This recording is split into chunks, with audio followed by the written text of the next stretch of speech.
দেশনায়কের বুদ্ধিভিত্তিক নেতৃত্ব এবং এক্সাম্পলারি লিডারশিপের মাধ্যমে পেশিবাদ বিতাড়িত হয়েছে। 13টি ইউনিয়ন, একটি পৌরসভা উৎসবের আমেজ বিরাজ করছে। তারেক রহমান সহ জাতীয়বাদী শক্তির জাতীয় সরকার জনগণ দেখবে।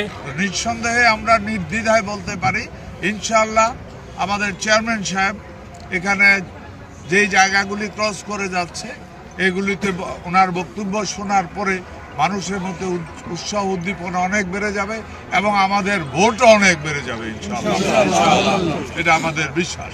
গণতন্ত্রকে যদি সমুন্নয় রাখতে হয়, জাতীয়তাবাদী শক্তি যেন আরো বেগবান হতে পারে, সেই কারণে আমরা সবাই জননেতা তারেক রহমানের সাথে ঐক্যবদ্ধ আছে এবং ইনশাল্লাহ আগামী নির্বাচনে সবাই মিলে একসাথে কাজ করব, জাতীয়তাবাদী শক্তি যেন বিজয় হয় এবং আমরা তারেক রহমান সহ জাতীয়বাদী শক্তির জাতীয় সরকার জনগণ দেখবে, সে আশাবাদ ব্যক্ত করছি।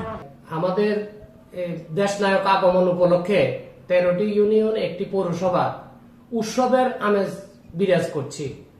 আমরা আশা করতেছি আগামীকালকে আমরা একটি সফল প্রোগ্রাম দেশবাসীকে উপহার দিতে পারবো। সব মশার বিরুদ্ধে সুরক্ষা দিতে এলো বসুন্ধরা এক্সট্রিম অ্যারোসল, মশার বিরুদ্ধে এক্সট্রিম সুরক্ষা। ঢাকা থেকে কেন্দ্রীয় নেতৃবৃন্দ এসে আমাদের মাঠ, প্যান্ডেল, স্টেজ পরিদর্শন করে ওনারা সন্তুষ্ট প্রকাশ করেছেন। গতকালকে রাত্রে চেয়ারম্যান সাহেবের সিএসএফ বাহিনী এসে পরিদর্শন করে গেছেন, ওনারাও সন্তুষ্ট প্রকাশ করেছেন। দেশনায়ক তারেক রহমান চৌধুরী আসছেন এবং কুমিল্লার মাটিতে প্রথম চৌধুরী জমিনে উনি পা রাখছেন আগামী দিন। আমরা এই কারণে চৌধুরীবাসী অনেক গর্বিত। দেশনায়ক তারেক রহমান চৌধুরী অনেক গুরুত্ব দিয়েছেন। আমরা দীর্ঘ আন্দোলন সংগ্রামে ছিলাম দেশনায়ক তারেক রহমানের নেতৃত্বে।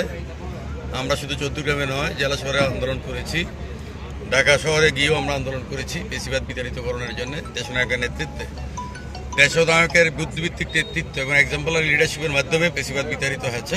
আজকে পরিবর্তিত পরিস্থিতি, জুলাই বিপ্লব আগস্টের পর আজকে যে পরিস্থিতি, সেই পরিস্থিতিতে আজকে মুক্তভাবে সবাই আমরা কথা বলতে পারছি।